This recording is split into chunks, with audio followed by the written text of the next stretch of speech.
Things just got worse and worse and worse as the night went on. Again, valiant effort down the stretch for the Bucks.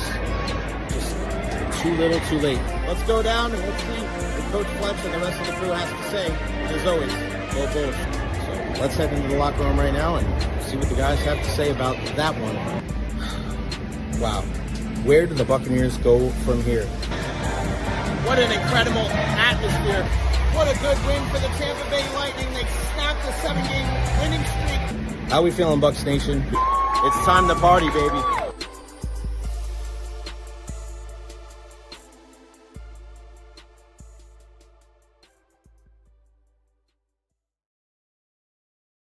What is going on, everybody? Welcome to the Recher podcast. Happy November 14th, 2025.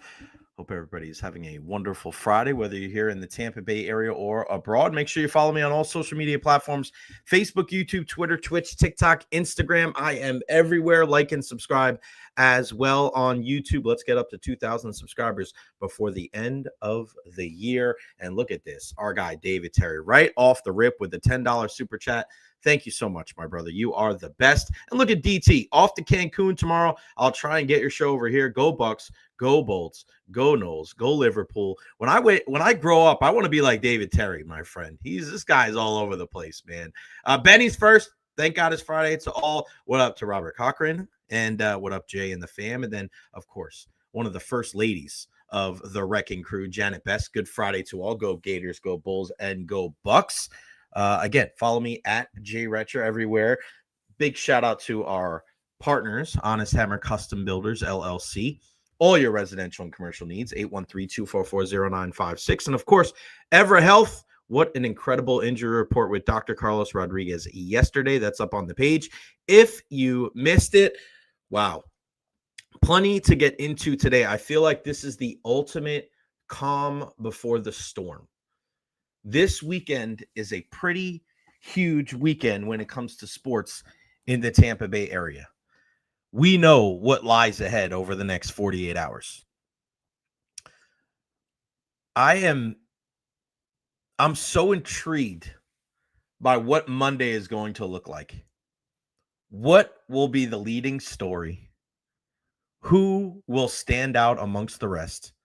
We know that the Buccaneers travel to Buffalo to take on the Bills, Josh Allen and the Buffalo Bills. We know that USF has an incredible matchup in Annapolis tomorrow afternoon against Navy. And then the game we've all been waiting for tomorrow at 5 o'clock at Amerant Bank Arena there in Sunrise as the Lightning take on the Panthers for the first time since the freaking Survivor Series War Games match that we saw in the preseason. Nuts. This is why we're sports fans. And oh yeah, there's plenty of other things that are going on this weekend too, including UFC 322. You guys, a lot of people ask, tell me what cards to watch when it comes to UFC. And listen, a lot of times when there's not big names on it, there's good fights. And that's kind of what happened last week at the Apex. Not a lot of huge names. Randy Brown really was the big one in the main event, but there was a ton of great cards, ton of great fights on the undercard. So yeah, you never know, man. You really never know. But UFC 322 is going to be huge. Look at our guy, Nathan Elliott. Hello, Tampa Bay Recher and all the Recher watchers, the Wrecking Crew, as we like to call our group. Hello to any degenerates out there. Go Bucks, F the Bills. Look at Robert Cochran, 53-6. USF is my prediction. You better get that right. I got A Specs in the house as well. Appreciate you, my friend. Guys, kill that like button. Whether you're watching on Facebook, YouTube, Twitter, Twitch, TikTok, I don't know where the hell you're watching from. Kill that like button. And look at Victor as well. Bobby Boucher's cousin in the house. Happy Friday and go Bucks with the $5 super chat. Victor, thank you so very much. That's how we're going to keep this train rolling, guys. The super chats, the partners. If you know anybody that wants to sponsor the Recher podcast and be a partner, just like Honest Hammer and Evra Health, let me know. Slide up in the DMs and we can make it happen. All right, let's give you the rundown of everything we're talking about today once again.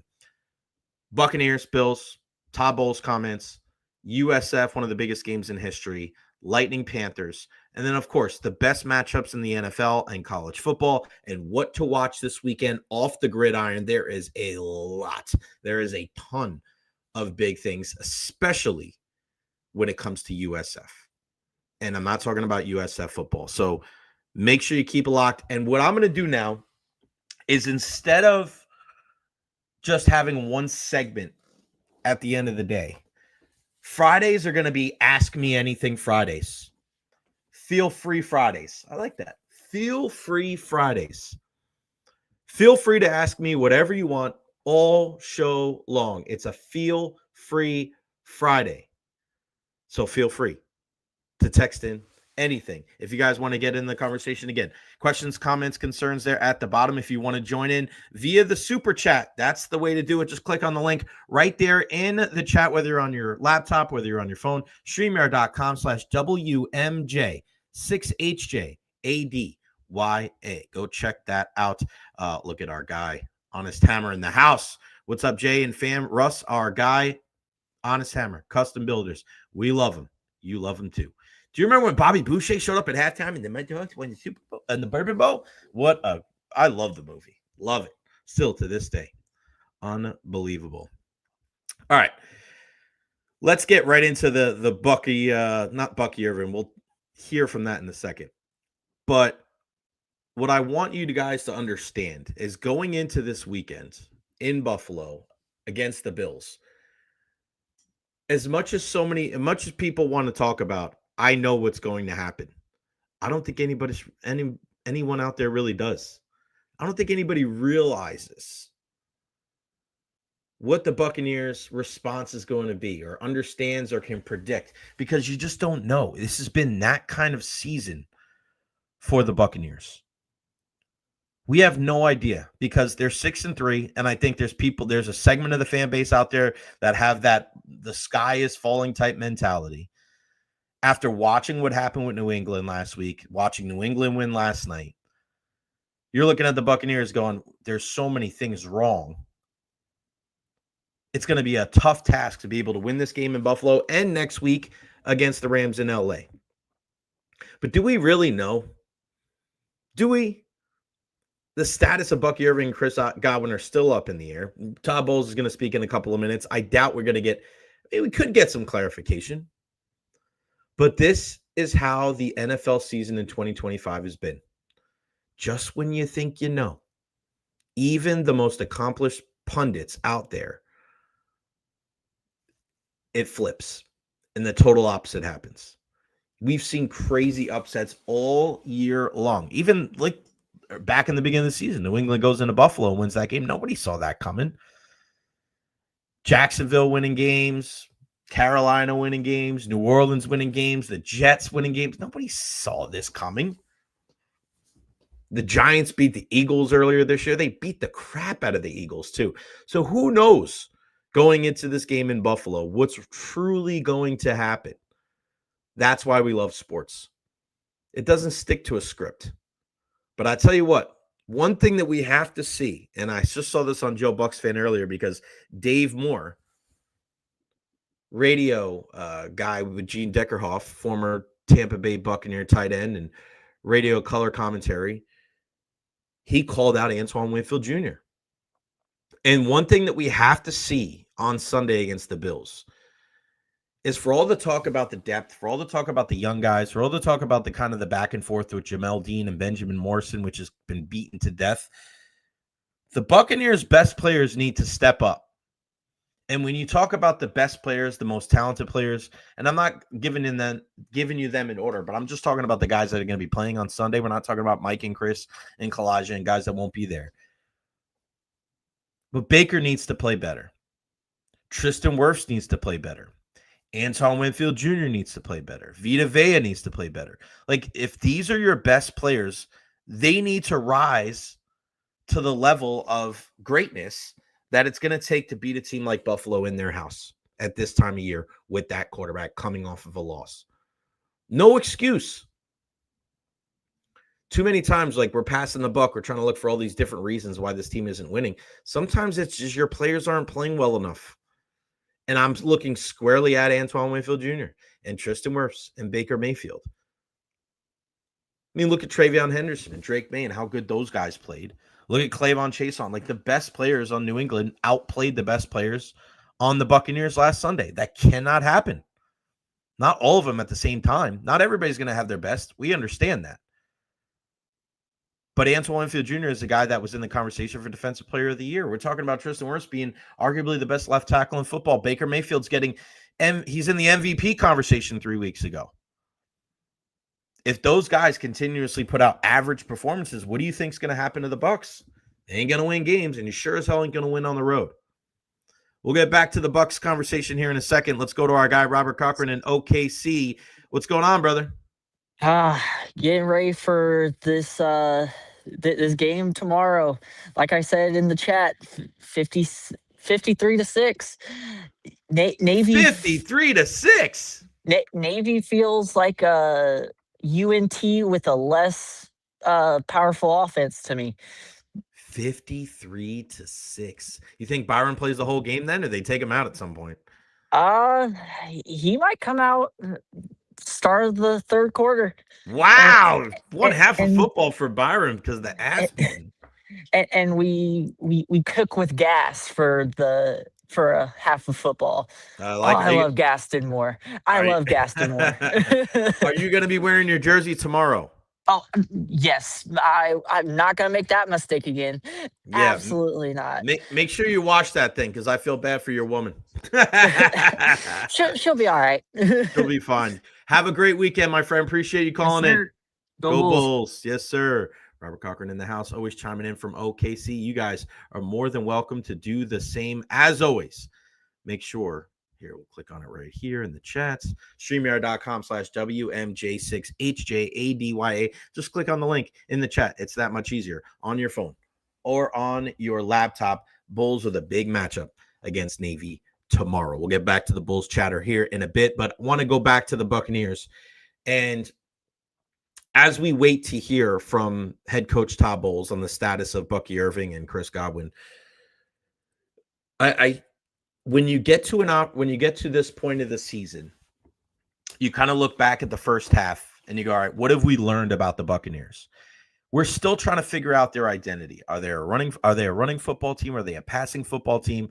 Are they a team that prides itself on defense, special teams, close games, blowouts?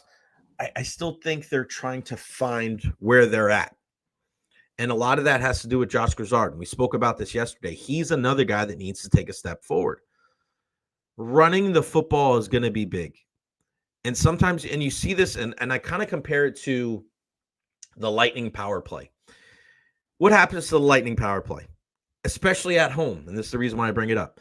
Too fancy, too much, overpassing, right? They don't shoot the puck enough. It's a lot. They're in front of the home crowd. You're trying to impress the home crowd. What happens when they go on the road?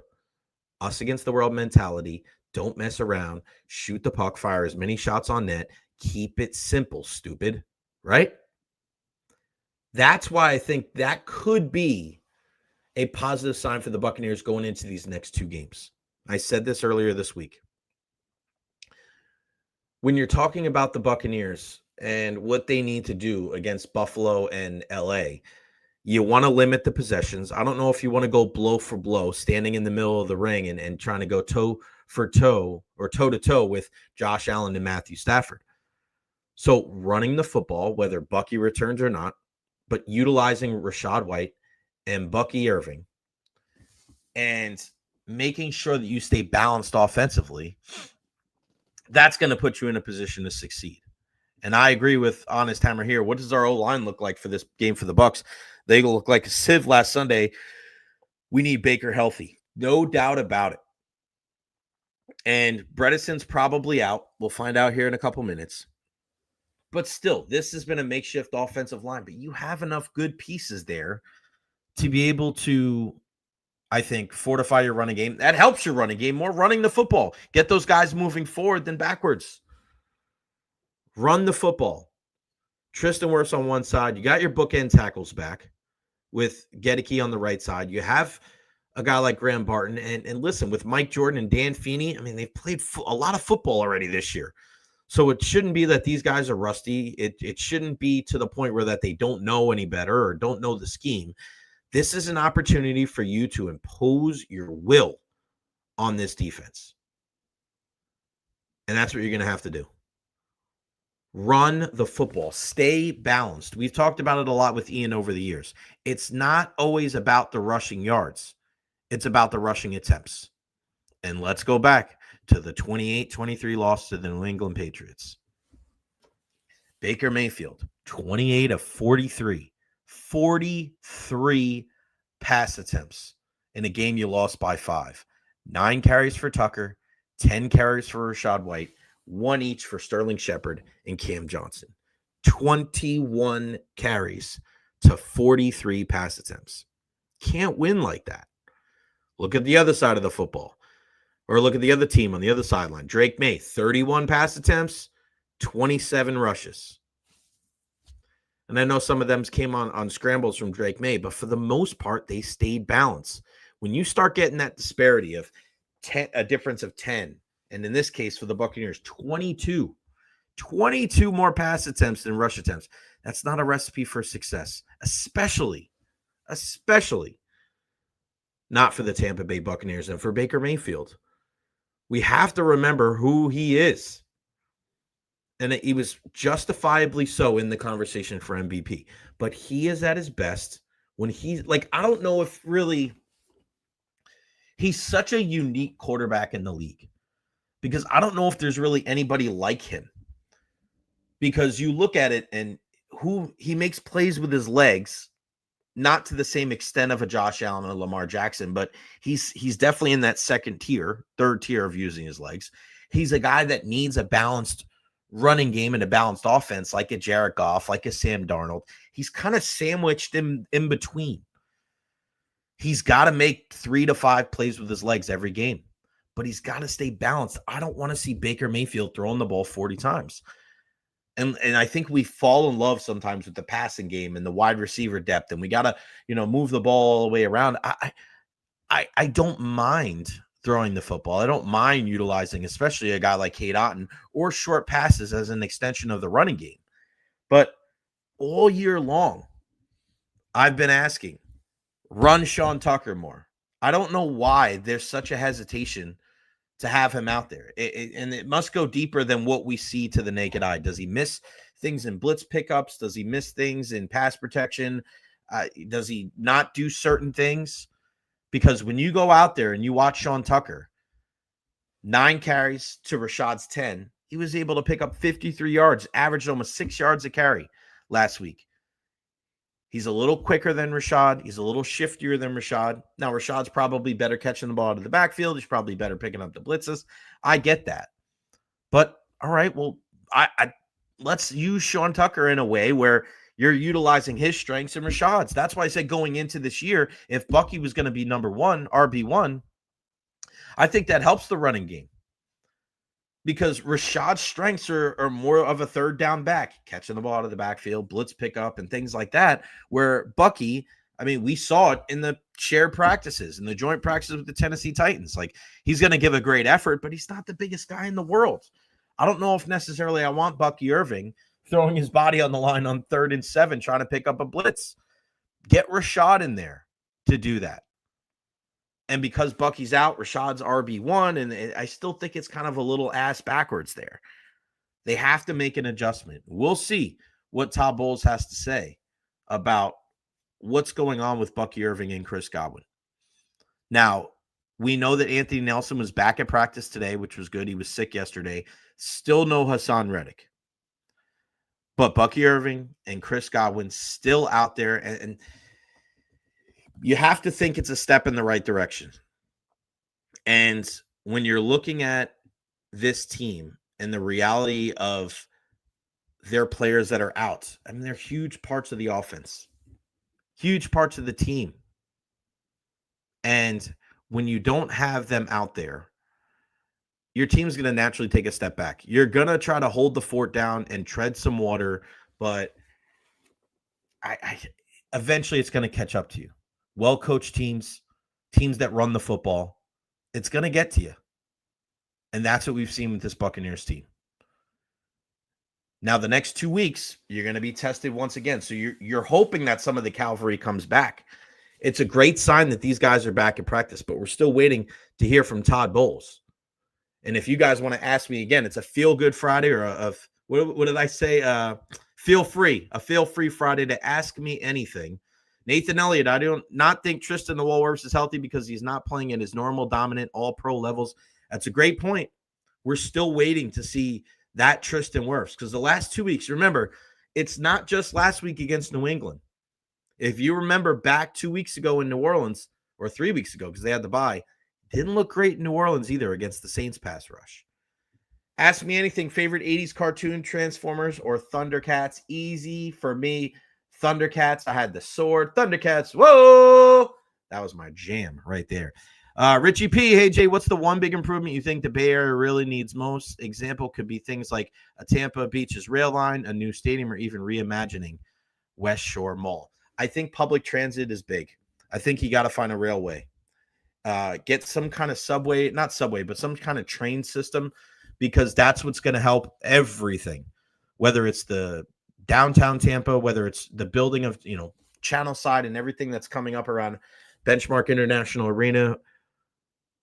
But if we get a baseball stadium on the Hillsborough side, you need a multitude of ways to be able to get there. I think I always harken back to growing up and knowing that I still had to drive, an hour, 10 hour, 15 minutes to get to the Bronx to go to the Yankee games. But also, I looked at it and I said, all right, well, if I didn't want to drive, I can take the train, hop on the subway, get there. We need multiple options. Public transit in a place like this really needs to be on the forefront of the local municipal. Like, everybody needs to focus on this because it's growing and getting bigger and bigger and bigger. And we can't just be like, all right, we got to drive everywhere. There's got to be, I know the bus is out there, but still not a lot of people are taking the bus. Bus, train, we need more stuff here in the Tampa Bay area. And you're right, Benny, public transit here is a joke compared to other cities. It has to be more prevalent.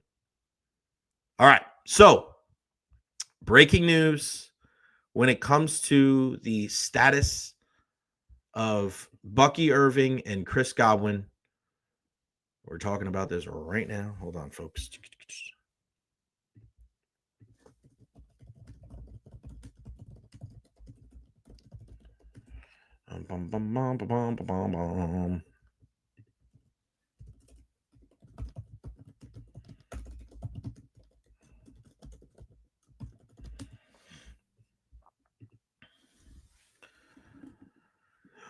All right. So I retweeted it because it's from our pal Rick Stroud from the Tampa Bay Times. And listen, I want to make sure that when I retweet something from one of our guys, when it comes to our pal Rick Stroud and Ed Encina and Joey Knight and Mark Topkin and everybody, and happy birthday to Mark Topkin out there. Make sure you guys subscribe to the Tampa Bay Times. I'm always talking about support local, and this is the time of year. I said this yesterday when Ed was on.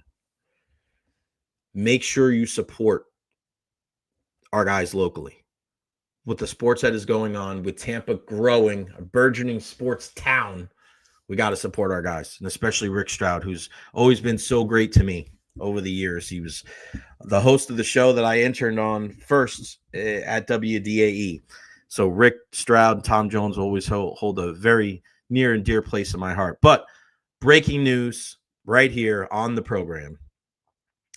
Todd Bowles just announced that both Chris Godwin and Bucky Irving are ruled out for the game on Sunday in Buffalo against the Bills. Not a surprise at all to me. I don't know if it's a surprise to you guys out there, but we heard this from Dr. Carlos Rodriguez yesterday during our Ever Health injury report. This is not an injury you need to rush back from. When you're talking about the shoulder injury to Bucky Irving, you have to be 100% that not only he can play, but he can take a hit. When we're discussing the injury to Chris Godwin, we know it has to do with that fibula injury that he had last year. And from what happened, there's a stress reaction. That's the only thing that, it's not a bone bruise, because if it was a bone bruise to that fibula, then he would have been back by now.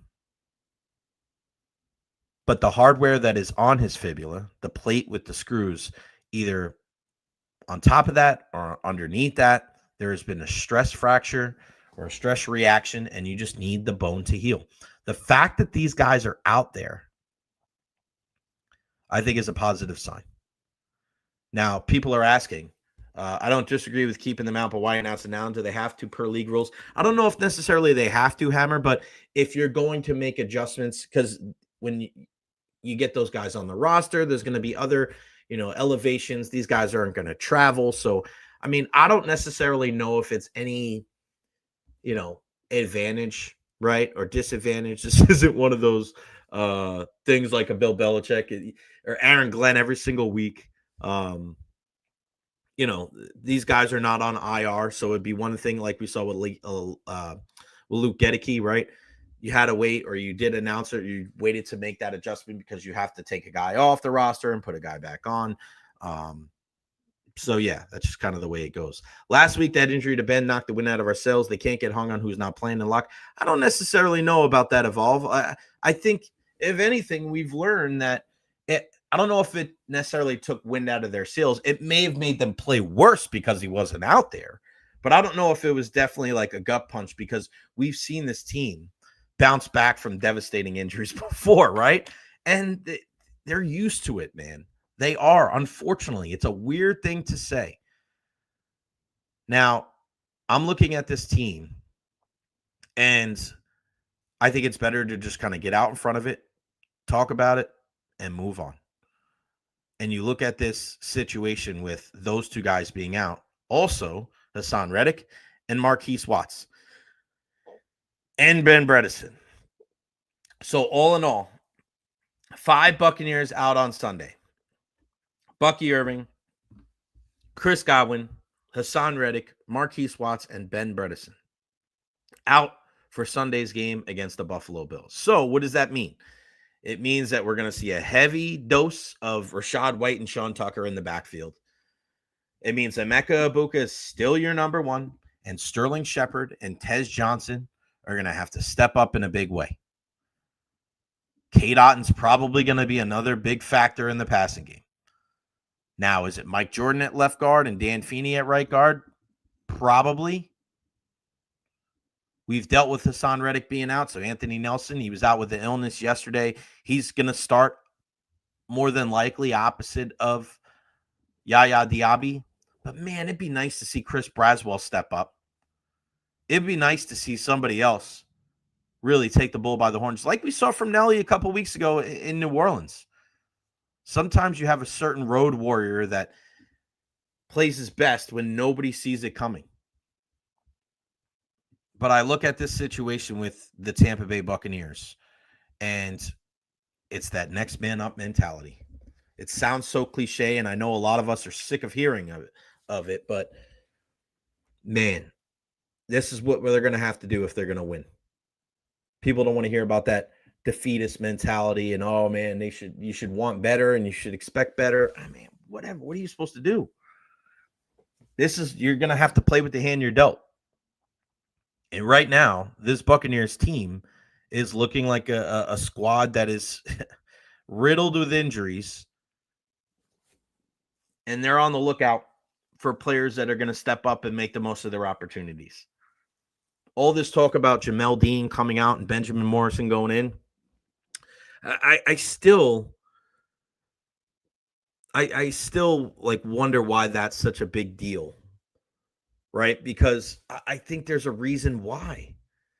Now, Ian says it has a lot to do with the contract because Jamel Dean will probably be out next year. I look at it too as Jamel Dean is super injury prone, and he does have warts in his game. And part of the reason why he's played so well this year is because I think they've limited his snaps at times. And the reason why he's been healthy and hasn't missed a ton of games with injury is because they've been smart and they've taken him out. You also have to wonder, too, is there something as far as escalators in his contract for playing time or interceptions, right? That's part of the business. It's a business at the end of the day as well. Now, do we like that? No. Because you would hope that the Buccaneers are going to put the best team on the field every single week and play as many snaps as humanly possible, but we know that it's deeper than that. It's all great on the other side when Gronk needs a catch, AB needs a catch, Mike's trying to get 1,000 yards, but when we have a situation like this is kind of the ugly part of the business. Jamel's going to have a big game. And they're going to have to stop James Cook and stop Josh Allen. And they have to win the battle in the trenches. Win the battle in the trenches. Give yourself a chance to win. If you do that, why the hell not? All right, so let's make sure that we're keeping a close eye on what is going on tomorrow in Annapolis, one of the biggest games in the history of USF football as our Bulls travel to take on the Midshipmen and Navy. Now, I don't think it's hyperbole to say that this is one of the biggest games in USF history. What this would mean for this team is that they are in absolute control of their regular season, because this is the hardest game left on their calendar. And if they can take care of business here, I have a lot of faith, and I know a lot of people out there do too, that they can win their final 2 regular season games at UAB and at home against Rice. And you look at UAB, 1-4 in the conference, 3-6 overall. They fired their coach. I know they had a big win a couple of weeks ago, but if USF is the real deal, you would think that they'll take care of business there. And then Rice at home to finish things off. They're 2-4 in the conference, 5-5 overall. Decent team, but I mean, listen, you're a top 25 team. You got to take care of business. Byron Brown, I mentioned this yesterday. These next 4 games will be a legacy-defining quartet in the history of Byron Brown. Where will he rank all time in USF history if they win these next 4 games? In my mind, he'll be number 1. If they can beat Navy, go to UAB and beat the Blazers. I love calling them the Blazers. And then at home to the Rice Owls, and then win the American Conference Championship game, which will be at Raymond James Stadium if they can win these next 3. Byron Brown will go down as the greatest quarterback in USF history, because he will not only win their first conference championship, but lead them to the college football playoff, which nobody saw coming. Remember back to the beginning of the season when we had these discussions about USF, and we had so many different people on, and we were all excited that they were playing 3 ranked teams. And what were a lot of people saying before the year? Just try to get one. Just try to get one. And what did they do? They shellacked Boise State in the opener, who at the time was number 25 in the country, 34-7. The very next week, they go into the Swamp, and I'll never forget watching this game in West Palm Beach in the hotel with all of our USA Scout and Hit Factory families. My guy, John Eagle, big USF grad, good buddy of mine, 18-16 on a walk-off field goal by Nico Gramatica. Now, the next week was tough, getting stomped by Miami, but they're able to come back, win the next 4, including, I think, one of the most impressive games that we've seen during the tenure of Alex Golesh, 63-36 over North Texas. Remember how many times they turned the ball over in the first half, but they just kept chugging and wearing them down. We know about the loss to Memphis, but it all comes to a head tomorrow. ESPN2. We've had so many nationally televised games this year. And that's part of the reason why, when we go back to Tuesday night and looking at the college football playoff ranking reveals, or the rankings reveal, a lot of people know about USF. And even though they're the little darling, right, of the G5, and, you know, I know Paul Feinbaum is having a conniption because they're the AAA team playing in the World Series. Shut up, Paul. Obviously, his bread gets buttered because of all the SEC talk, but, you know, he wants to talk about how great Texas is now, but Texas lost to Florida and USF beat Florida. So if you want to do some transitive property shit that I know you'd like to use when it works in your favor, sorry, bud. Doesn't work here. Beat Boise State, beat Florida. Now you beat a team like Navy. Hey, you deserve to be there. Not maybe you've earned the right to be there, because, you know, I hate the word deserve. This is a very exciting time for USF athletics as a whole, and we'll talk about it a little bit more later on. But this is an opportunity to really show the world that you're not just like this plucky upstart, that we should be paying attention to South Florida. This is not something that's just a regional thing. This has national implications. And that's not, I think, grandiose thinking, because you have an opportunity to make the college football playoff if you take care of business. You're going to be in there amongst the elite of the elite. All you can ask for to be, you just want to be one of those 12 teams. You take care of business. Think about this. You take care of business in these next 4 games. You're going to be in the conversation with the Ohio States of the world, the Alabamas of the world, the Georgias of the world, Texas A&M, Indiana, Ole Miss, right? You're talking about some of the most venerable programs, Notre Dame, some of the most venerable programs in the history of college football. And you have an opportunity to control your own destiny. I really hope that we see the best version of Byron Brown and USF tomorrow. We just articulated this about the Buccaneers. Antoine Winfield Jr. has got to step up. Tristan Wirfs has to step up. Baker Mayfield has to step up. Those guys have clearly not played their best football. When you look at USF, in order for them to win the games tomorrow, and I know it sounds silly, but Byram has to play clean football. You got to be accurate with the passes. If he's missing receivers, could be a long day.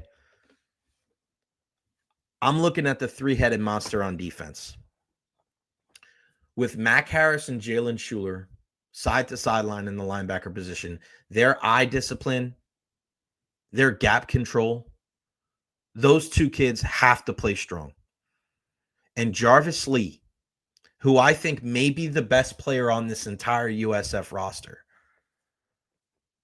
if he can have a Jarvis Lee type performance where he's blitzing off the edge and he comes up with a strip sack or a pick 6 or something, like, those guys are going to etch their name in the lore of USF football. You start getting in the conversation. These are the games right here. People are watching USF. People are looking at these players. Okay, because listen, Byron Brown is a name that's mentioned. Some people might know. Again, college football playoff rankings revealed the other night.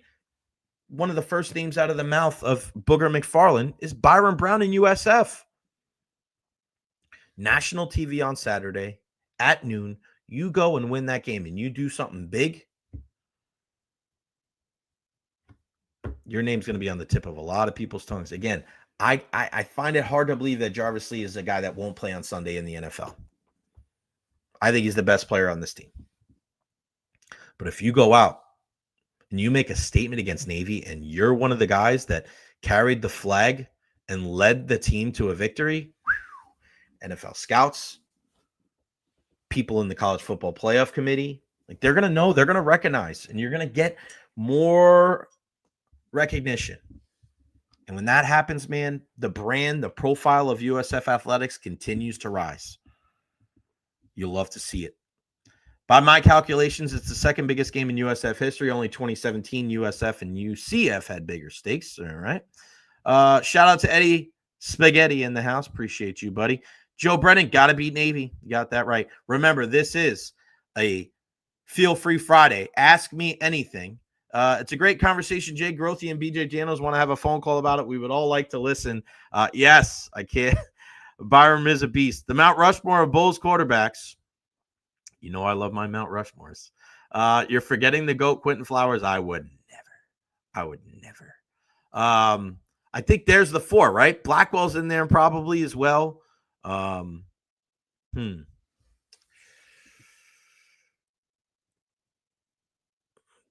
I think that's got to be the 4, right? That's got to be the 4. Richie, I don't know that when you're in my.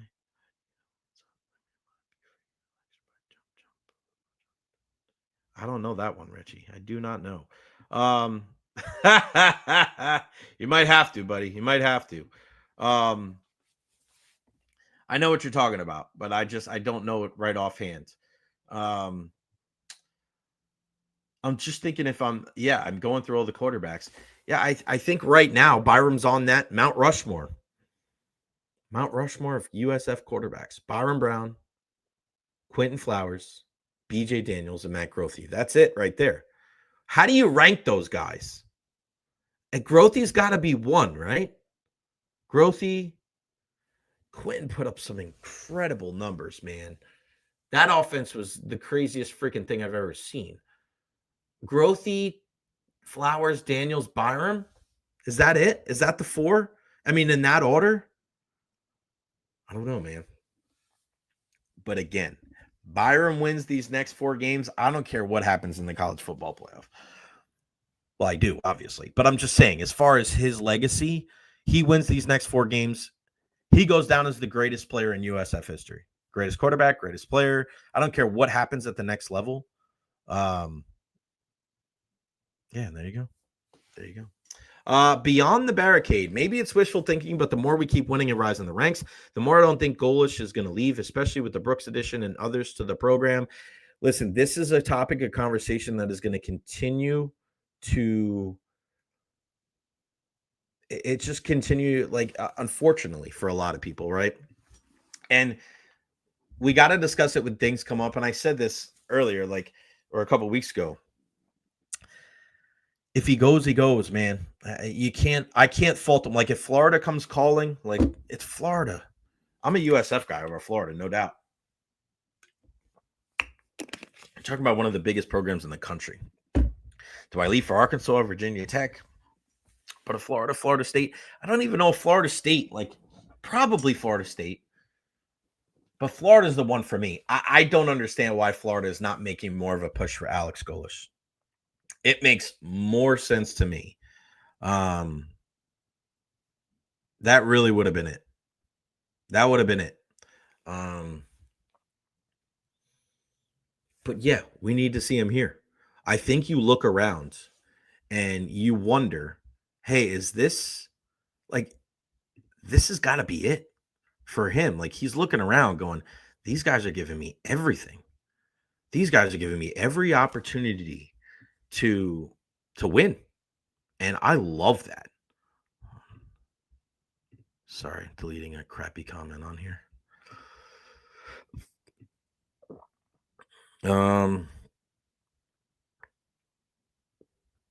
If he leaves, he leaves. But I don't think I'm with you guys. And I think it's hard. You get into the situation of, are you too close to the forest to see the trees?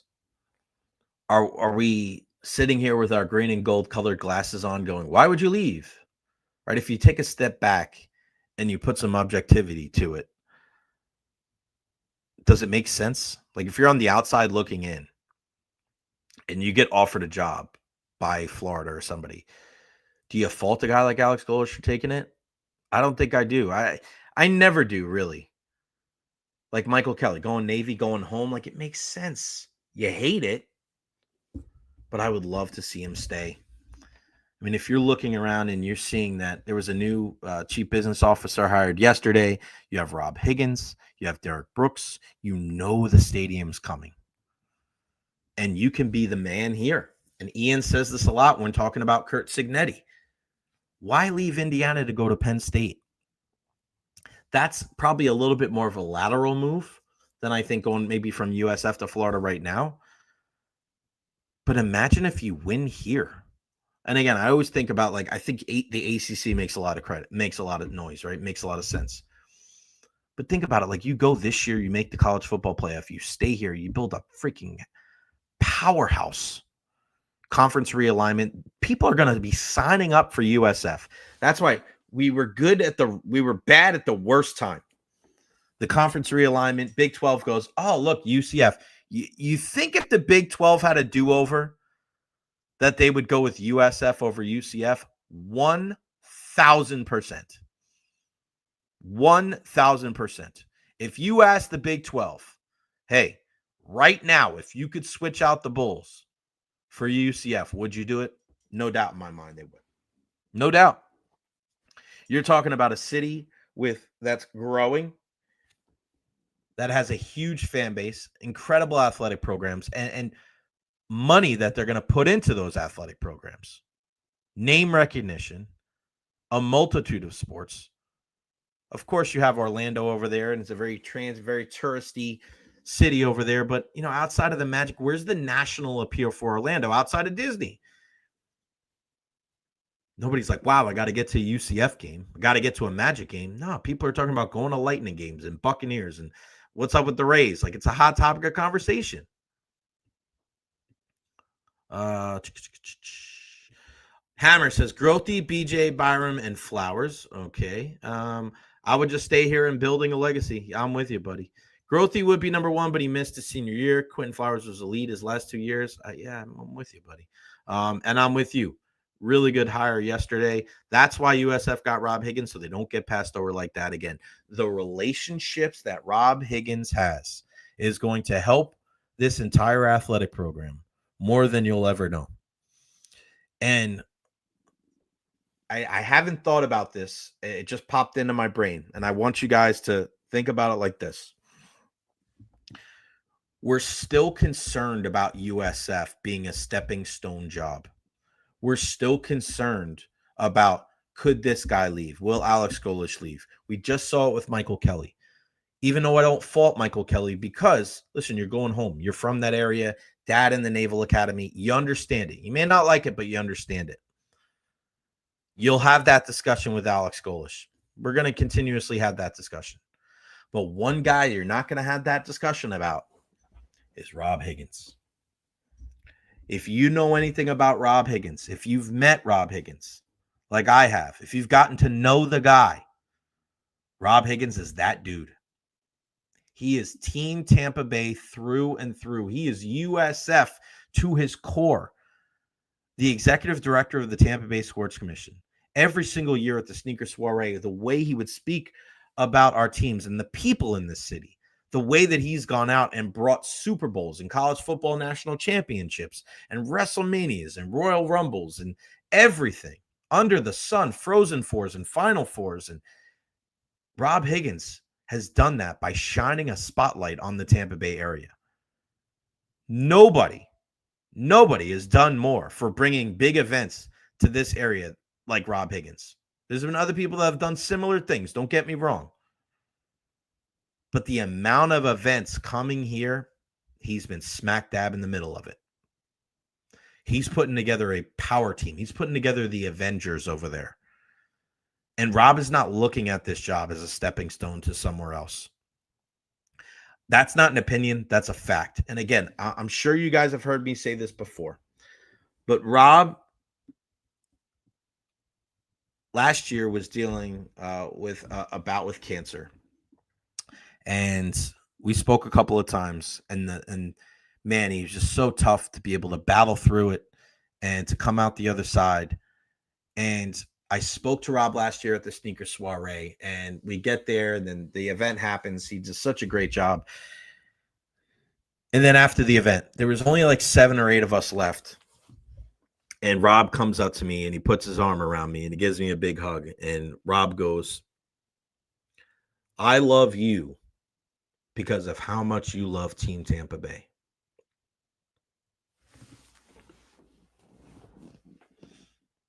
Think about that, man. This guy cares about me because of how much I care for our community and our sports teams. I don't look at that as like in a braggadocious type of way of like, look how much I love Tampa Bay.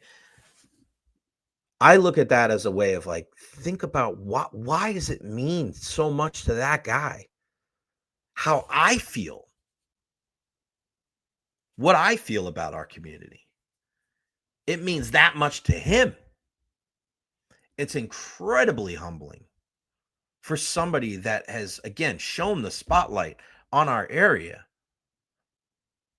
for it to mean that much to him. But think about that, guys. Taking another step.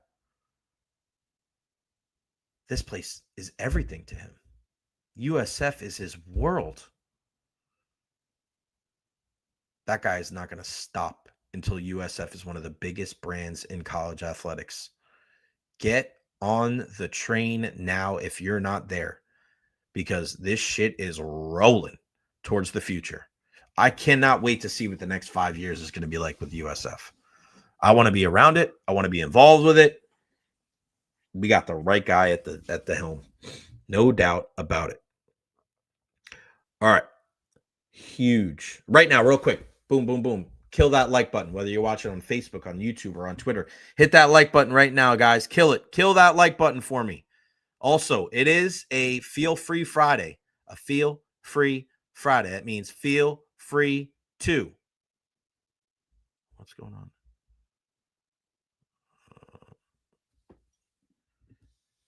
A Feel Free Friday. Sorry, I'll look at something. Geez, this guy Bianchi for Orlando, man. He's just a lot. Can't read that guy at all. Talking smack about USF. Wonderful. Just write about UCF and leave us alone. Think about that.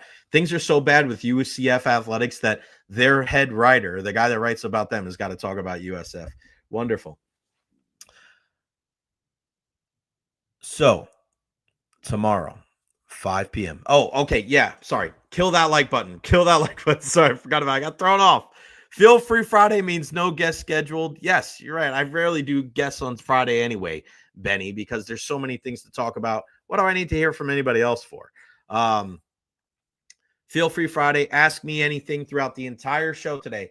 Hashtag Feel Free Friday. Hashtag FFF. 3F. Hashtag F. You can ask me whatever you want, and I will answer it. I will answer it. That's amazing. Rob Higgins is through and through Tampa Bay, and now we have Derek Brooks. So pumped for the game tomorrow. You got that right. We're also pumped for the Lightning matchup tomorrow with the Florida Panthers at 5 p.m. That's when the puck drop is. Amerant Bank Arena there in Sunrise. The Lightning coming off of that loss to the Rangers on Wednesday night. Like, who cares? Who cares about that game? Nobody. It's in the past. You got to be able to get guys back. It's such a unique thing to look at this game tomorrow because it's so much deeper than putting the puck in the back of the net. What kind of statements are going to be made? What kind of lineup is going to be put out there? You have to watch. That's the thing. Don't forget. And hockey's different. Because the pregame warmups and the guys come to the red line. Like, I've seen this in the past. I went to a Ranger Islander game one time, and guys were barking at each other before the game. There was almost a complete dust up and freaking brawl before the game even started. We've seen it with Pat Maroon in the past, chirping guys on the other side of the ice. Don't be surprised if this thing is hot from the beginning. We could see an all-timer tomorrow. I wouldn't be surprised if Cooper and Maurice gets into it. I wouldn't be surprised if the goalies get into it. That's why I think Andrei Vasilevsky doesn't play tomorrow. I think he plays on Sunday at home against the Vancouver Canucks. That game is going to be nuts. A line fight to start the game, not out of the realm of possibility. We could see Curtis Douglas, and watch and make sure you're following all of us on social media. Okay. I'll be at the baseball field at 2:15, 2:30. So I'll probably be I won't be by my computer at the time. I'll be racing home to watch the game, but make sure you're following Eric. Make sure you're following Ed, following Deandra, following Gabby and Ben and everybody. But that game from the beginning will tell a lot by who John Cooper starts the game with. Watch this. Okay. Does he start the game like he's been starting the majority of these games with Pontus Holmberg, Zemgus Girgensons, and Yanni Gordon? Now, Pontus has to play. Obviously, he's not 100%. I don't think he was out there again today for practice. Let's get to give you guys this real quick.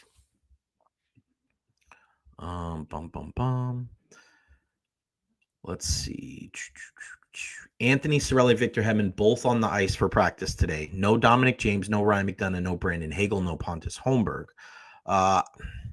Hagel could be out. This could be the game you sit him. Pontus Holmberg, we'll see as well. Because these were the lines today in practice. Point, Kucherov, and Girgensons. Sorelli, Gonsalves, and Gensel. Paul with Bjorkstrand and Finley. Yanni Gord with Boris Kachuk, Curtis Douglas, and Scott Sabrin mixing in. Sabrin's in the lineup tomorrow. That's happening. So does that mean Finley sits? Probably. Hedman, Moser, Destu, Chernak, Lilleberg, Crozier, Radish. There's your 7. Man, that's going to be crazy, man. John Cooper said even some of the guys who practiced today won't be available tomorrow, so don't assume anything. We're a little bit of a mash unit right now. We'll have to wake up tomorrow and see where we're at. Hope is for Nick Paul to play next week, so he's not going to play tomorrow. So Paul's going to be out. Sabrin's going to go in, so that's probably going to be your 12 forwards. Sabrin's going to go in on that, I'd say on that 4th line, maybe a slot Kachuk up. And your 4th line is going to be Sabrin, Gord, and Douglas. That's probably going to be the line that starts tomorrow. Gord, Sabrin, and Douglas. You're going to see these guys just go at it from the jump. And I don't want to hear anything when it comes to the Panthers media or anybody covers the team. I don't want to hear anybody out there complain. Oh, well, now, what are they going to complain about? Now? Listen, you brought this upon yourself. No apologies, right? No need to apologize, whatever it says on your rings. Okay, fine. Turnaround is fair play. That is the way it goes. Tomorrow's going to be nuts. 5 o'clock puck drop. You hear it on the bone. Watch it. Again, I'm surprised that this isn't on Netflix. I'm surprised this isn't an ESPN or a TNT game. It is on a Saturday. But we talk about all the violence when it comes to football. One of the most violent games tomorrow is going to be on the ice between the Tampa Bay Lightning and the Florida Panthers. What is the over-under on penalty minutes for that game tomorrow? It's got to be over 100. Has to be over 100. 150? No, it might be over 200. Who the hell knows? Can't wait. Can't wait. I'm going to try to reach out to DeAndre because I know DeAndre Lou is going down there. I know Ed Encina is going to go down there for the game tomorrow. We'll try to get DeAndre on the show on Friday because we have to hear what the hell it was like there at Amerant Bank. I wish I could go, but I'll be on the baseball field in Palmetto this weekend with my guys, 13 and under. Cannot wait for that. It is an Ask Me Anything Friday, Feel Free Friday. So go ahead. Questions, comments, concerns, put them there at the bottom of the screen. Benny wants to know, what was your favorite radio station growing up? My favorite radio station growing up was, I'd listen to 660 The Fan with my dad, sports talk radio. That's what got me into radio. But I was a big Hot 97 guy. Hot 97 every day. That's my word. Swimming in women with my own condominium. 5+5. Who drops millennium? It's all about the Benjamins. What? I was a big, as I got older, man, hip hop and R&B. That was my jam. 105.1 was also good. I like the oldies too. 97.5. You kind of forget them over the years because when you move, it's been 20 years. But Hot 97, that was my jam. Listening to all that. Speaking of the jams, it's been a while. We gotta. What do we need here? Here we go. This is where it's at. No bars for me, Evolve. But I can spit some stuff that everybody else wrote, but not me. Boom, boom. I try to write rhymes one time. I'll have some good stuff and they'll just stop. It'll just disappear from my brain. Really, really good stuff. Get me on a feature. I'll be singing something, Evolve. Oh, man. I was almost going to be in a song one time. What's the kid's name? Jeffrey Watkins. He wanted me to sing on this thing. I love this beat, though. The beats here on the show, on the Jay Recher podcast. Make sure you follow me on all social media platforms, Facebook, YouTube, Twitter, Twitch, TikTok, Instagram. I am everywhere. Like and subscribe on YouTube as well. Rocking out with the beat. Daydreaming.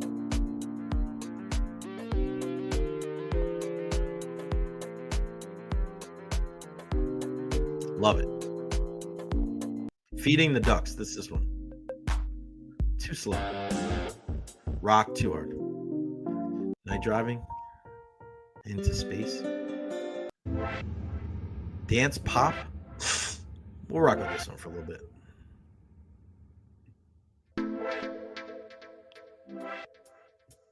how we roll.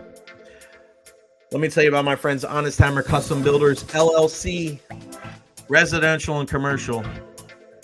They'll take care of you. Bathroom, kitchen renovations, they got you. Ever Health, both of my guys, partners here on the program, but Honest Hammer, thehonesthammer.com, thehonesthammer@gmail.com. Our guy Russ, a Tampa Bay sports fan just like you, a USF grad. He's going to be locked into that game tomorrow at noon. Just a good dude, down to his core. He's the kind of guy that you want to do business with. And again, you've heard these horror stories when it comes to these contractors out there, and you don't trust anybody. We actually had somebody at the house today, and you're just like, you're talking to these people, and you're like, are we going to be able to get the job done? Are we going to be able to get it done right? Not something you have to worry about with Honest Hammer Custom Builders. I don't really like that beat. That beat stinks. And then you go for there. Evolve, I'll definitely check you out, buddy. But yes, check out Honest Hammer Custom Builders, LLC, 813-244-0956. They got a discount for first responders, and a discount if you mention that you heard it right here on the Jay Recher podcast. We love Russ and the entire crew over there, our very first partner right here on the Jay Recher podcast. And then they're joined by our good friends at Ever Health, our Ever Health injury report every single Thursday with Dr. Carlos Rodriguez, our favorite segment of the week when we break down all the injuries in the Tampa Bay area. This, again, I can't say enough nice things about Honest Hammer and Ever Health. These are the kind of people that you want to do work with. You trust them. I always say support local. Support local. Your residential, your commercial needs. Honest Hammer. Again, 813-244-0956. Ever Health. This is how healthcare should be. 17 different locations in Pinellas County. I went to the High Point one a couple of weeks ago. The Ever Health Institute, if you're looking for a career. Like, these are the kind of people that you want to support. People ask me, what can I do to help your podcast? Well, the way you can help my podcast is by hitting up Honest Hammer Custom Builders. If you have any kind of work done around the house, if you have an empty plot of land, you want to have a new build. I saw the blueprints, man. I was like, holy crap, man. Russ is all over it. People are asking me, man, I'm looking for a new place for healthcare. Ever Health, man. Clean as a whistle. It's so nice, so friendly there. Sliding scale for the uninsured. They take any type of insurance. everhealth.org. Honest Hammer, thehonesthammer.com. Again, right here on the Jay Recher podcast. Ask me anything. It is a feel-free Friday. Ask me anything at the bottom of the screen. SRQ Tom, can I ask you about hockey X's and O's? How do you defend a 3-on-2? Seems like it is worse than a 2-on-1, but I have never played hockey. I know how a 2-on-1 works, but not a 3-on-2. All right, so here's the thing. For me, and I was a defenseman, right? And again, I always look to guys like Braden Coburn when we have discussion like this. The big thing, what I would always try to do on a 3-on-2 is to make sure that I am taking the guy that doesn't have the puck. So you want to stay balanced in the middle of the ice. You want to make sure that you're kind of equidistant between the three guys. What you want to make sure you do is sometimes you want to make sure that the puck carrier is the guy that the goalie can see. He can't defend the cross ice pass. So if there's three guys in the middle and then you have the two defenders, you don't want to get to the point where you're shading so much to one side that if the puck goes from one end of the ice to the other, it's an easy one-timer, and the goalie can't get from left to right to make the save. And I also think that something that the Lightning struggle with, and we've had this conversation with Bobby the Chief Taylor before in the past, is you want to make sure that you step up and make a play. Keep your stick in the passing lanes. I always thought that one of the biggest things for me was to not overcommit. I always thought defensively to be able to move my stick and to be able to move it from side to side and still have balance and to be able to do it without leaning forward, man, you can really do a decent job. Because at the end of the day, you don't have to necessarily make a play. You don't have to control. All you have to do is disrupt. Keep your stick in the passing lanes, and you want to be able to communicate with your defense partner on what you're doing. Prevent that cross-ice pass. Keep your stick in the passing lane, and don't get caught leaning forward. I remember one time I was in juniors. I was like 13, 14, and I bit big time, and I tried to hip check a guy, and he went from outside to inside, breakaway, scored, and I was like, never again, ever. ever again. Any time that you're skating backwards and you try to overcommit going forward, you're screwed. You're in big trouble. You do not want to be caught doing this. Sit back, use your stick. A lot of people try to poke, and you see me moving this. It's never that. I was always using my stick, and you'll see that with some of the best players, especially with a guy like Victor Hedman that does such a great job of using his stick, guy like Ryan McDonough. When you're watching these guys using their stick, the best ones are able to scan with their stick and not lean forward. Because what you can do is a guy can make a great move, right? But if you're keeping your eye on his chest, he can make a great move and get the puck between your stick, but you'll be able to move your body with his and to be able to cut him off the pass whatever way.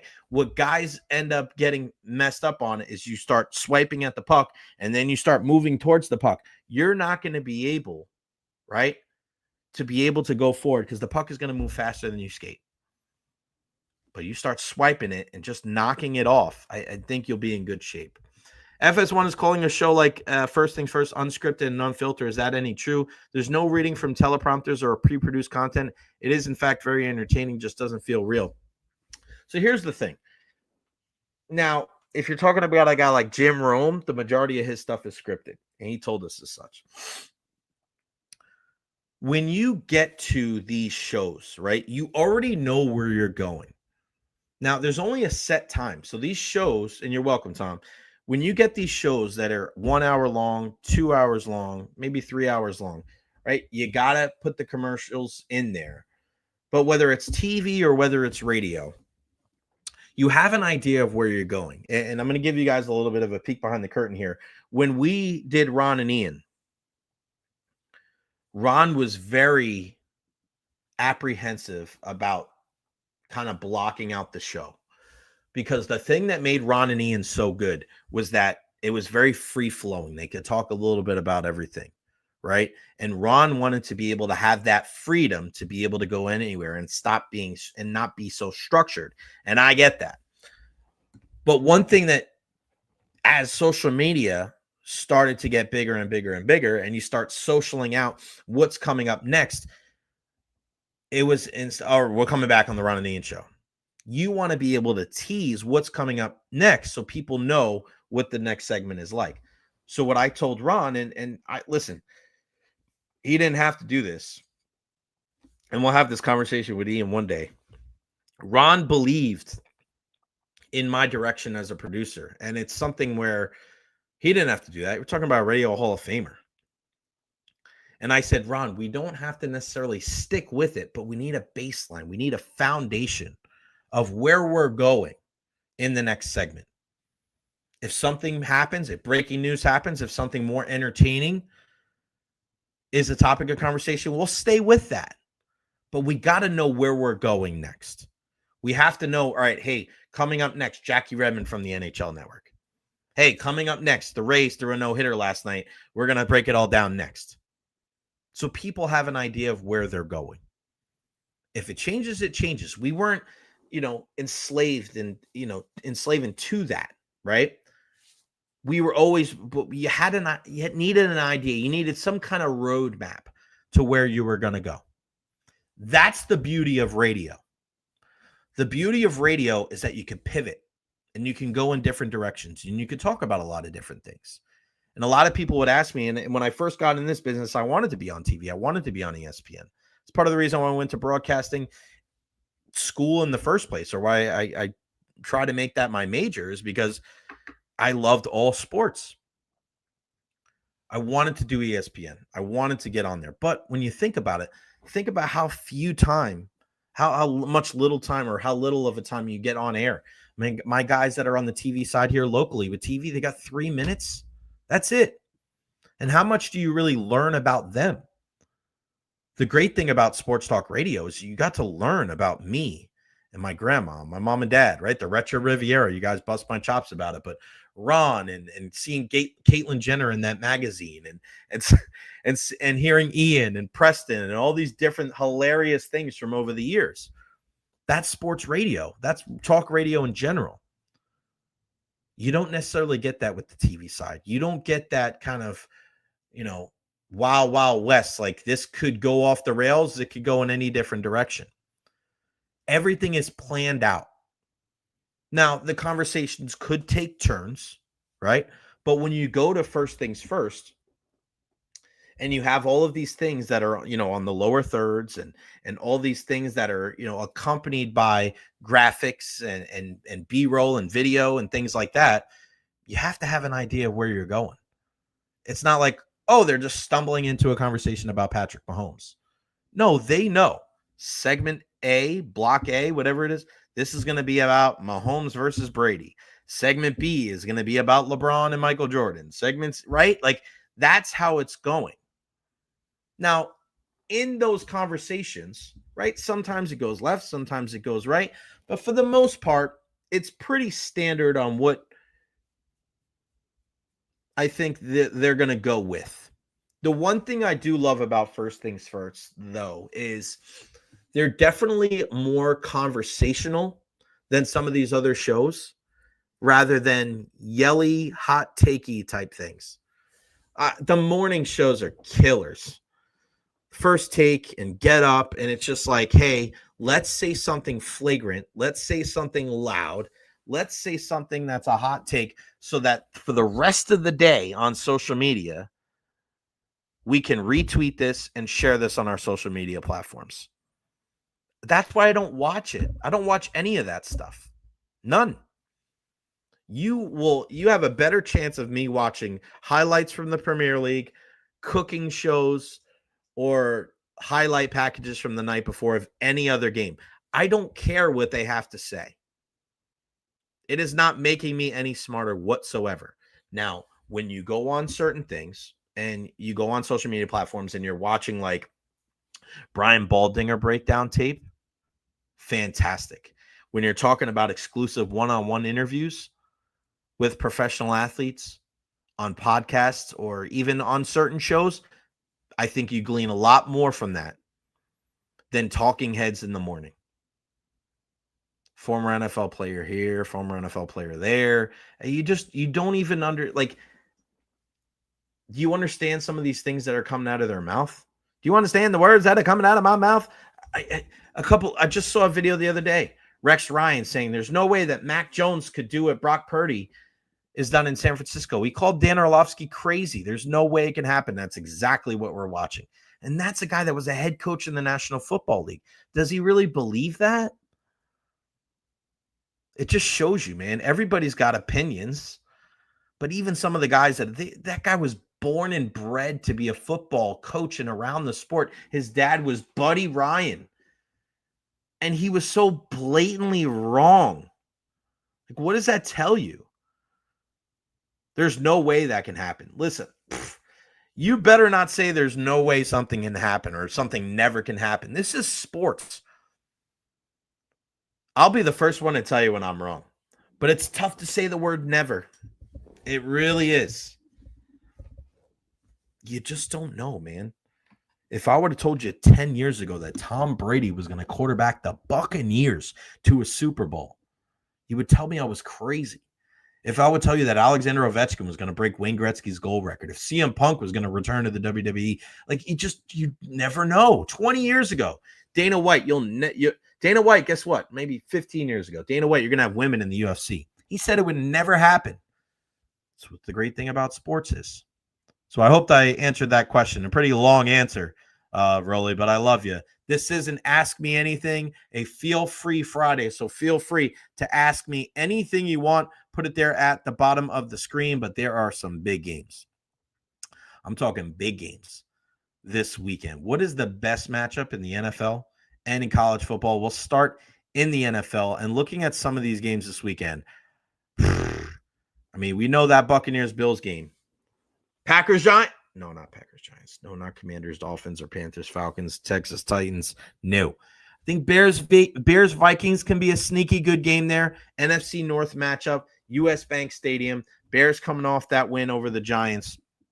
Vikings are trying to get back in the mix. They are 2.5-point favorites at home. There's been a little bit of consternation when it comes to Justin Jefferson. People not liking how he's acted towards some of these errant passes thrown his way. I still think he's one of, if not the best wide receiver in the league. So I'm not throwing too much shade against him. Chargers, Jaguars, 7-3 LA going into Jacksonville. This is a huge game for Liam Cohen and the Jags, but I like this game. This is the game that I'm super excited about, and that's a couple of 7-2 teams in the NFC West at SoFi Stadium. The Rams hosting the Seahawks, and we know what makes the Seahawks go. It's that combination of Sam Darnold and Jackson Smith-Njigba. Sam, in his first year there in Seattle, has been fantastic. When they stay balanced, they're a damn good team. One of their 2 losses coming at home to the Tampa Bay Buccaneers. They're 4-0 at home on the road, And then the Rams with Matthew Stafford and Sean McVay. I still think you have to give the nod to Andy Reid and Patrick Mahomes because of all the success, but give me for one game, Sean McVay and Matthew Stafford, and the defense has been a lot better than I think a lot of people thought moving on from Aaron Donald. You wonder what kind of hole that is going to make on your team when he is out. And, man, they just picked up all the pieces. And they could be the best team in the NFC. They're consistent as hell. They know who they are. And when you have Puka Nacua and Devontae Adams, dude, they're starting to get Blake Corum involved more in the backfield to go with Kyron Williams. Woohoo! Watch out now. Chiefs and Broncos at 425. And a lot of people have been wondering when you're looking at the AFC West. People are not really ready to necessarily turn it over to the Broncos quite yet. And you look at these 2 teams and their records with the Chiefs at 5-4 and the Broncos at 8-2. And people are saying, wait, just wait, because the Broncos have to play the Chiefs twice.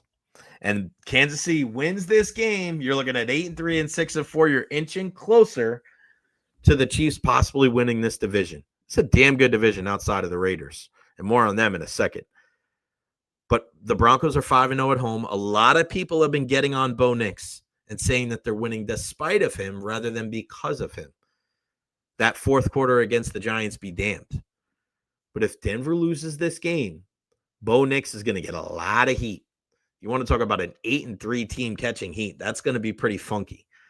And then the Sunday night game, I think this is the matchup between arguably the 2 best teams in the NFC. I know a lot of people like the Rams, but I just like the way that both of these teams go about their business. It's going to be a high of 45 there at the Link. Philadelphia, 2 teams that they understand what it takes to build a good football team, building from the trenches, building from the inside out. The 6-3 Lions travel to Philly to take on the 7-2 Eagles. Ooh, man.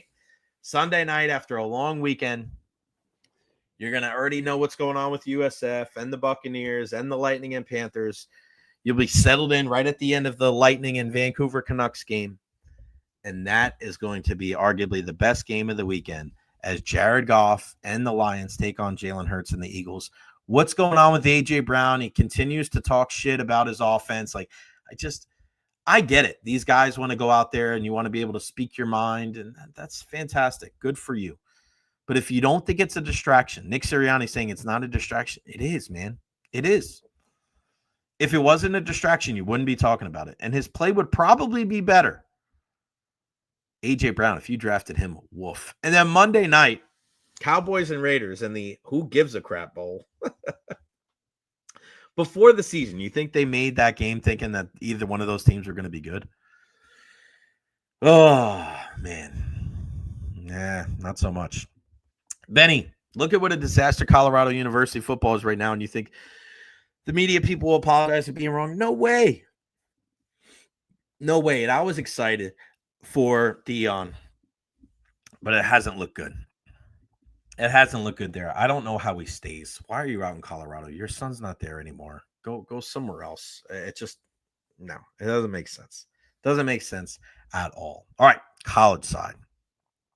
When we're looking at college football this weekend, we know, obviously, with USF and Navy, that's going to be the big one. And before the season, you look at some of these games and you're thinking, all right, well, this is going to be a big one. Clemson and Louisville tonight. Louisville 7-2. They're the 20th ranked team in the country. But Clemson's 4-5. Dabo Swinney, what's the future with him and the Tigers? I do not No. Florida Ole Miss. We saw what happened last year at the Swamp, but this is a much different story. This year with Trinidad Chambliss under center instead of Jackson Dart. Ole Miss 9-1. There's going to be payback. I'm surprised that it's an 11.5 point spread for Mississippi. I really am. I thought it would be more. Notre Dame goes to Pittsburgh to take on the Panthers. All right, Notre Dame, this is going to be another game for you. You want another top 25 win on your resume. This is going to be big for them. The world is just waiting for Notre Dame to slip up, and the College Football Playoff Committee is like, nah, they're good. And that's what they do. I said this earlier on in the season after they lost a couple of games. They're a second-half team, and I don't know if there's a coach that does a better job at making adjustments as the year goes on than Marcus Freeman. They got back to doing, and I don't know why they just didn't start off the season running the ball with Jeremiah Love back there. He's got 13 tutties now. There's going to be a tough team to beat.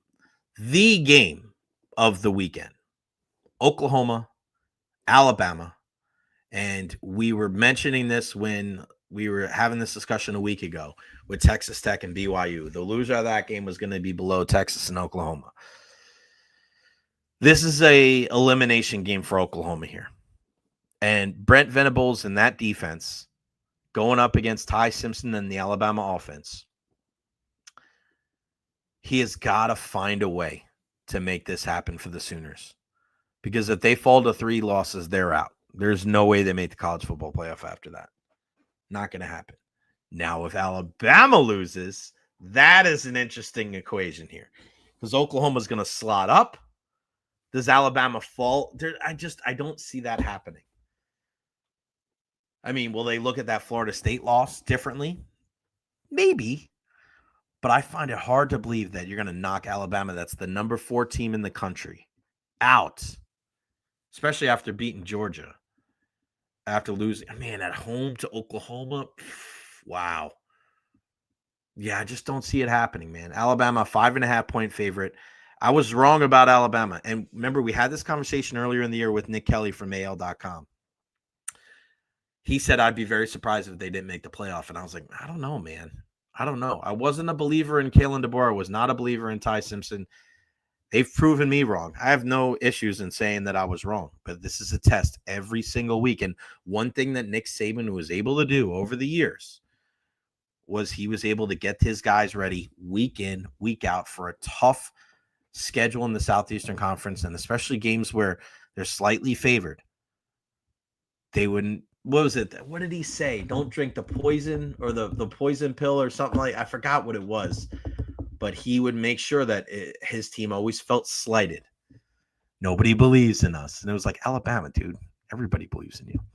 Iowa and USC, a Big Ten matchup as well. This is going to knock one of these two teams out of the top 25, in my opinion. Iowa at 6-3, USC at 7-2.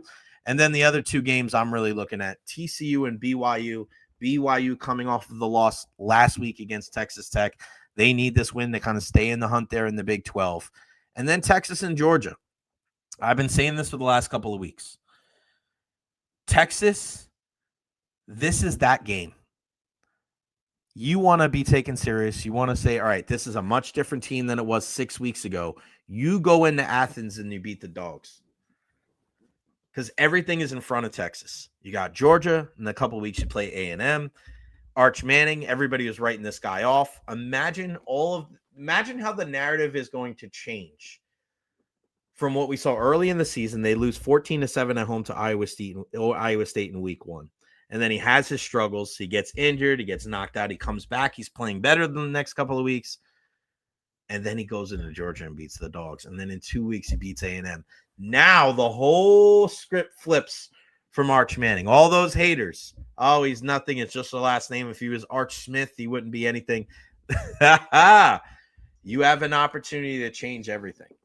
Imagine if Texas beats Georgia and then beats A&M. How high can they go with 2 losses? 4th? They still have 2 losses. But by then, Georgia would have 2, so they're not going to be 5th. Like, that'd be funky, man. Their resume would be nuts. Think about what their resume would look like. Losing to Florida and beating Georgia, A&M, like Oklahoma. I love college football, man. College football is amazing. All right, last night, The MVPs were named in Major League Baseball. No surprise, Shohei Ohtani was the MVP 4-time unanimously. Aaron Judge, the MVP in the AL, and it was a close vote between him and the backstop for the Seattle Mariners, Cal Raleigh. So when you watch these two guys, and obviously in the two biggest markets in the world, in New York and LA, I love what Aaron Boone had to say yesterday, and I want this, and I know Aaron Boone is one of those guys where he's hard to root for, and a lot of people are, you discuss all these different things, but I want to make sure I get this quote right, because I think it's something we really need to be kind of keep in perspective, right?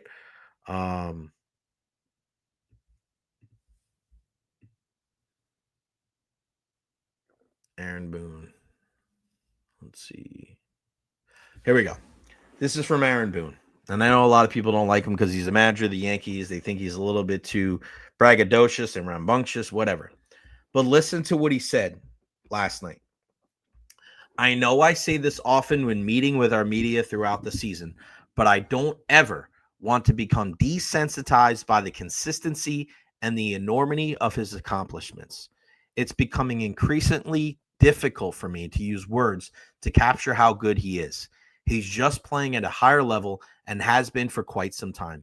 It has been an absolute privilege to watch Aaron's ascension. And I think we get like that, I think, in baseball more than any other sport. But I think you almost become numb to how good some of these guys are. And especially Aaron Judge and Shohei Ohtani. These guys, like, this is the Judge Ohtani era that we're in right now. The only thing that Judge is missing is a World Series. And I think at some point he's going to get it.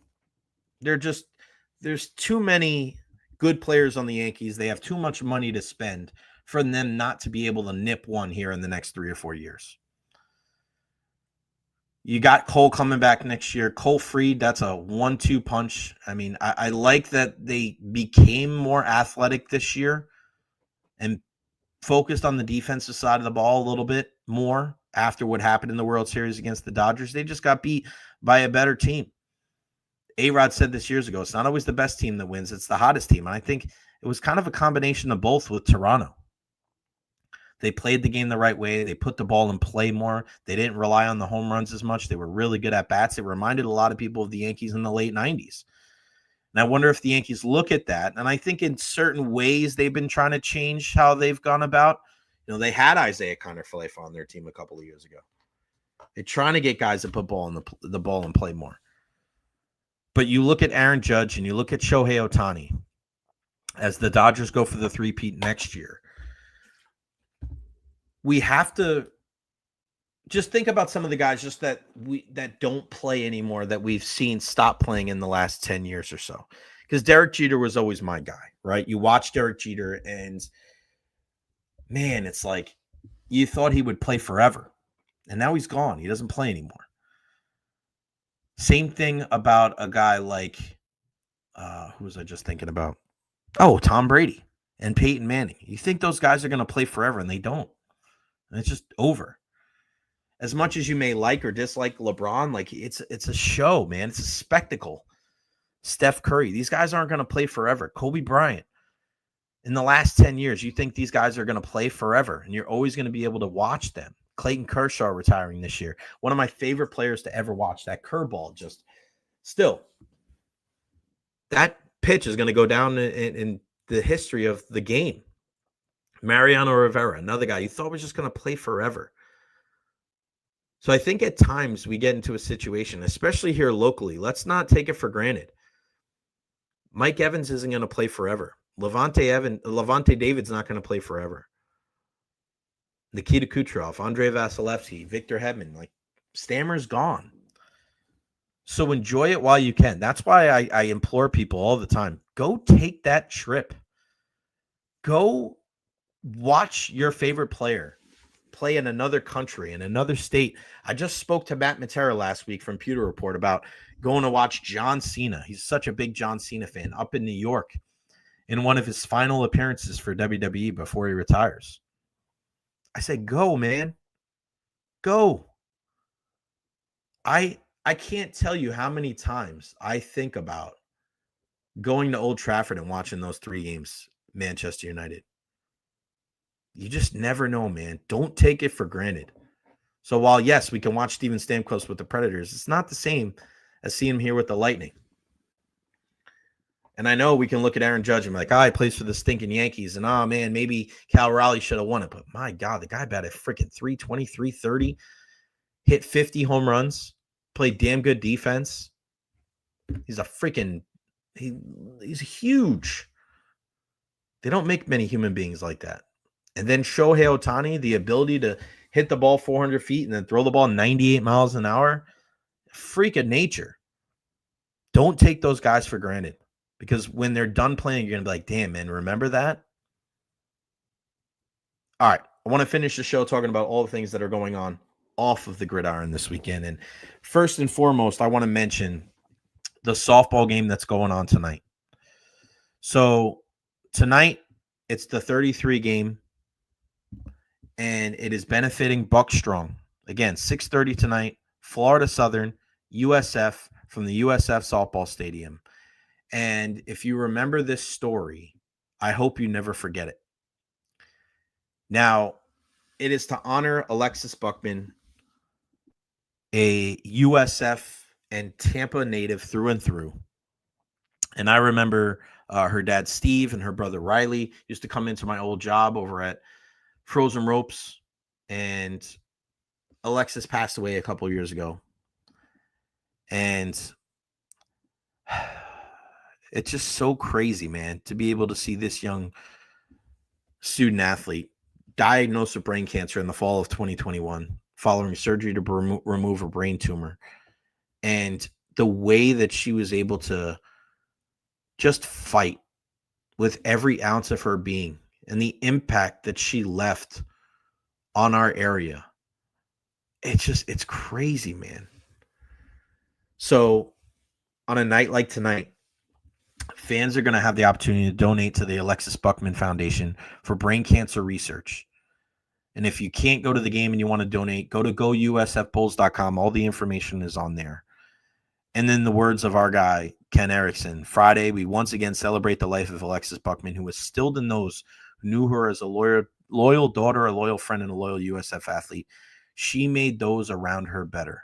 Always smiling and always supportive of others, Alexis made sure everyone else was doing okay during her battle with glioblastoma. Her fight was arduous, but you would never have known it by the way she kept telling me that everything was peachy. The 33 game is meant to keep her aura alive for the players that walk into our dugout and locker room every year. I hope to see a supportive crowd on Friday night as we use this game every year to support the Alexis Buckman Foundation. Whew, man, that is it's something that's always going to hit you in the feels, man. I just can't imagine. I can't imagine. And then also, we know coming up this weekend on Sunday at 2 p.m., the men's basketball team travels to Kennesaw State to take on the Owls in the Love Wins Classic. It'll be the first of it's going to be a home and home. We know Amir coming from Kennesaw State and what he was able to bring to that program and then bring to this program here in the Tampa Bay area. His impact is still being felt. And it's the great thing about athletics, man. You have an opportunity to show love and to remember great people that impacted you through athletics.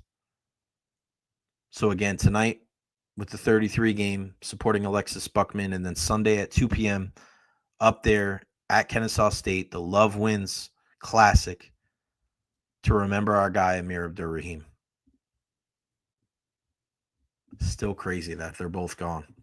Again, I remember seeing Alexis in high school. I remember seeing her before she went to high school, playing and training and being with Amir just a couple of months before he passed away. Unbelievable. What else do we have going on this weekend? And no, I haven't been Sunday yet in Midtown New School. Asian is Fire. I'm pretty sure that's where my friend's daughter works. Maybe it's somewhere else. I don't know. I heard it's fire, though. I definitely got to go check that out. All right. A lot of people ask me about UFC. What card should we watch? This is the one, guys. UFC 322, Jack Della Maddalena against Islam Makhachev for the welterweight championship. Islam already been the champ before. He's moving up in weight to the welterweight division to take on JDM. Islam is one of those guys, obviously a protege of the Nurmagomedov family. Obviously, Khabib's going to be in his corner. I don't see how Islam doesn't win this fight. He's a minus 320 favorite, which is kind of wild as a guy going up in weight. He's an inch shorter. He gives up 2.5 inches with reach. But you're talking about one of the guys that, I mean, his takedown accuracy is 53.62%, which is nuts. I got to take Islam in this one. And then two of the greatest women that we've seen ever step into the octagon. Zhang Weili against Valentina Shevchenko. In my mind, you're talking about one of the GOATs with Valentina. She's fought every woman there really could be. And I remember when she fought Holly Holm the first time, and not many people knew who she was. And she outstruck Holly Holm, which is one of the best combat fighters of all time. This is, I mean, obviously with Zhang Weili, the smaller fighter going up in weight, this is going to be a tough task for her. I think Valentina wins it, but you just never know. But there are some huge fights. Sean Brady and Mike Morales, former welterweight champion of the world, Leon Edwards against Carlos Paredes, longtime veteran Beneil Dariush against Benoit Saint-Denis, Bo Nickel, highly touted grappler against Rodolfo Vieira, Aaron Blanchfield against Tracy Cortez, Kyle Daukaus against Gerald Mearshart, Angela Hill against Fatima. This is a really good card. The early prelims start at 6, then the prelims at 8, the main card at 10. You do not want to miss that. NBA action. Let's get into some of that. I'll tell you which games to watch, damn it. Heat Knicks tonight. Amazon Prime Video, NBA Cup group play. That should be a decent one from MSG. Let's see what else. Oh, the Sixers and the Pistons. Not many people thought this would be a good one. The Pistons, first place in the Eastern Conference at 10-2. Cade Cunningham really coming into his own. He'll be an all-star this year, no doubt. But this backcourt with the Sixers, with Maxey and the rookie Edgecombe, they just don't stop. They are relentless. And then Warriors Spur at 9:30. Steph Curry and the crew go into San Antonio to take on Wemby and the Spurs. Some good. It always seems like there's great Friday night action and then really nothing else for the NBA. A little bit different this week. Saturday night at 8 p.m., the Lakers travel to Milwaukee to take on the Bucks. Luka and Giannis in that one. Nuggets and Wolves Saturday night as well. And then Sunday, not really much else. Hawks and Suns are both sitting at 8 and 5. All right. Soccer. Let me give you my soccer picks for the week. Oh, it's international action. Let's see. World Cup qualifying. Luxembourg against Germany, Poland, and the Netherlands. Keep an eye out for that one as Robert Lewandowski and the Poles go to take on the Dutch. Slovakia against Northern Ireland. Saturday. Nothing. Oh, World Cup qualifying. Georgia against Spain, Turkey, Bulgaria, Greece and Scotland, Switzerland and Sweden. Watch out for that one. And then finally on Sunday, any other international friendlies, World Cup qualifying, Portugal and Armenia.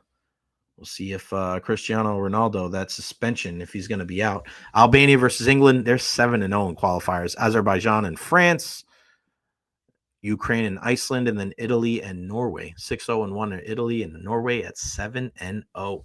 Some good stuff there. I have not eaten at Sunday yet in Midtown. Again, New School Asian is fire. You guys have 2 minutes to ask me one more question. It's Feel Free Friday. It's Ask Me Anything Friday before we hit the road for this weekend. what a great week we've had. Talking to all of our different guests, and next week's going to be phenomenal, rehashing everything that's happened on the weekend. As always, make sure you support our partners. Honest Hammer Custom Builders, LLC, all your residential and commercial needs. Of course, EverHealth, everhealth.org.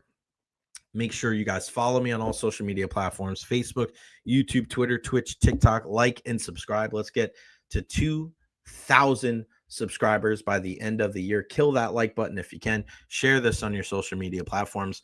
Rest in peace to Larry Brooks. You got that right. Somebody asked me the other day if I ever met him.